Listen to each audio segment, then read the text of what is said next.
Hello জনগণ, কী অবস্থা সবার? আশা করছি সবাই ভালো আছেন। আজকের ভিডিওটা মূলত সুন্দরবন যাওয়া নিয়ে। আসলে যাওয়ার আগের দিন রাত 12টায় প্ল্যান হয় যে সুন্দরবন যাব, তো সেই অনুযায়ী খুলনা থেকে বাড়ি চলে যাই পরের দিন সকালে, এবং দুপুর 3:30টার দিকে আমরা সবাই বেরিয়ে পড়ি। আমরা একটা অটো রিজার্ভ করি এবং 6 বন্ধু বের হই। ঈদের ছুটিতে আমরা স্কুলের বন্ধুগুলো সব এক হই এবং মজা করতে করতে আমরা আমাদের ডেস্টিনেশন ঢাংমারি চলে যাই। আমাদের ইচ্ছা ছিল কোনো একটা রিসোর্টে যাব, দেন সেখান থেকে ঘুরে আড্ডা দিয়ে আবার ব্যাক করব। কিন্তু আমাদের এটা জানা ছিল না যে ওখানে রিসোর্টগুলোতে প্রি বুকিং করতে হয়, তাই জন্য আমরা কোনো রিসোর্টই ফাঁকা পাই নাই। আর এজন্য একটু মন খারাপও হয়েছিল আমাদের।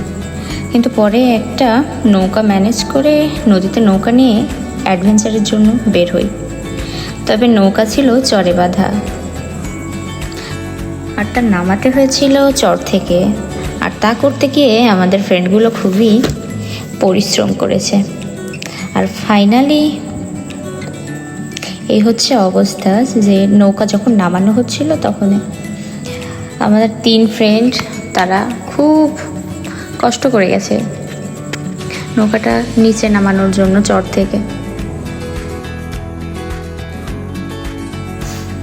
এবং ফাইনালি তারা নামাতেও পারে নৌকা, কিন্তু মানুষ ছিলাম 6 জন, আর সেই অনুযায়ী নৌকা ছোট।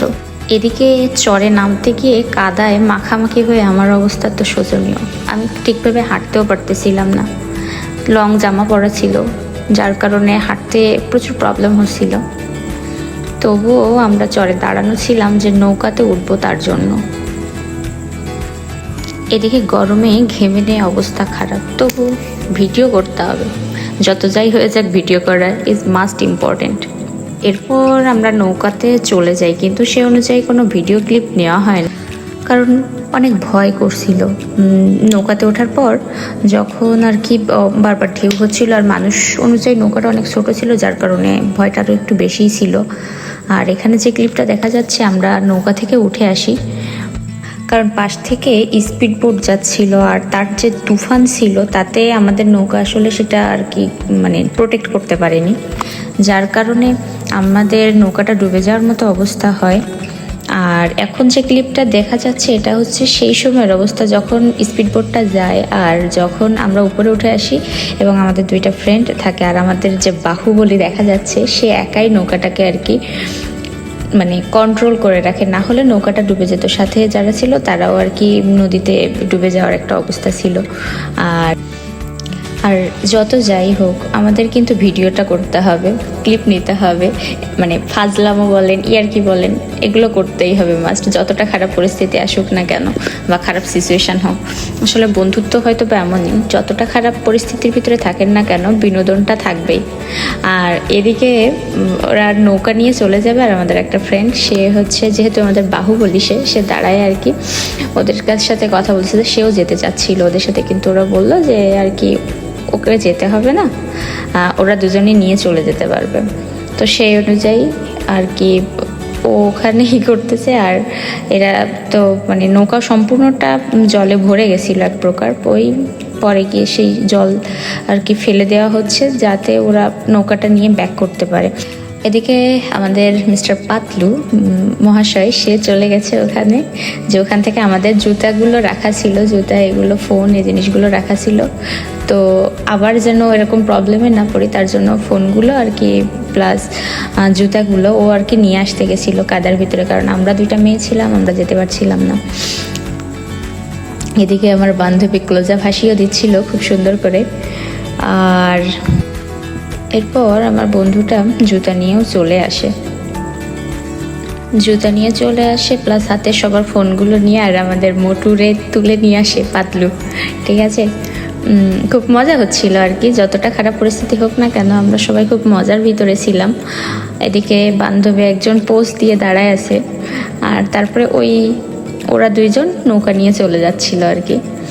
এরপর আমরা সবাই মিলে ওদের টাটা দিয়ে দিই যে ওরা যেহেতু নৌকা নিয়ে যাচ্ছে তাহলে আমরা রাস্তা দিয়ে চলে আসি। এসে আমরা ওদের জন্য আর কি অপেক্ষা করি যে ওরা কতক্ষণে আর কি ফিরবে। এরপর একটু ভিডিও ক্লিপ নিচ্ছিলাম। লোকেশনটা খুব সুন্দর ছিল। আমরা যেখান থেকে নৌকাতে উঠি সেখানে চলে আসি।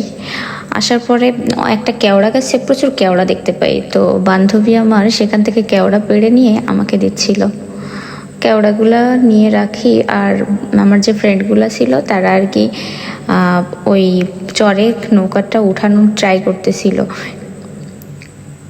আর এখানে দেখা যাচ্ছে আমার ফ্রেন্ড, মানে আমাদের সেই বাহুবলী, সে খুবই ক্লান্ত হয়ে শুয়ে পড়ছে। আসলে নৌকাটা মানে নদী থেকে চরে তুলে নিয়ে আসার কারণে অনেকটা কষ্ট হয়ে গেছে। সাথে আরও ফ্রেন্ডগুলো ছিল, কিন্তু ও যদি না থাকতো তাহলে হয়তো বা পসিবল হতো না আমাদের পক্ষে, বা আর যে বন্ধুগুলো ছিল তাদের পক্ষে আনা পসিবল ছিল না। তার অবস্থা দেখে নিশ্চয়ই বোঝা যাচ্ছে যে সে কতটা ক্লান্ত বা কতটা পরিশ্রম করছে। সে খুবই আমাদের মজার একটা বন্ধু বলা যায়। এই যে, আর এরপর সবাই মিলে ফ্রেশ ট্রেশ হলো, হাত পা ধুয়ে পরিষ্কার পরিচ্ছন্ন হয়ে তারপরে উপরে উঠে আসলো আর কি। আমরা মেইন রোডে চলে আসি। আসার পর আমরা সবাই সেখান থেকে চলে যাই।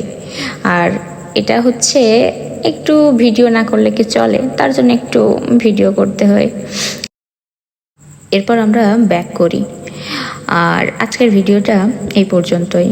আমাদের সুন্দরবন ট্যুরটা ঠিকভাবে না হলেও আমরা বন্ধুরা যারা গেছিলাম খুব মজা করে সময়টা আমরা কাটাইছিলাম।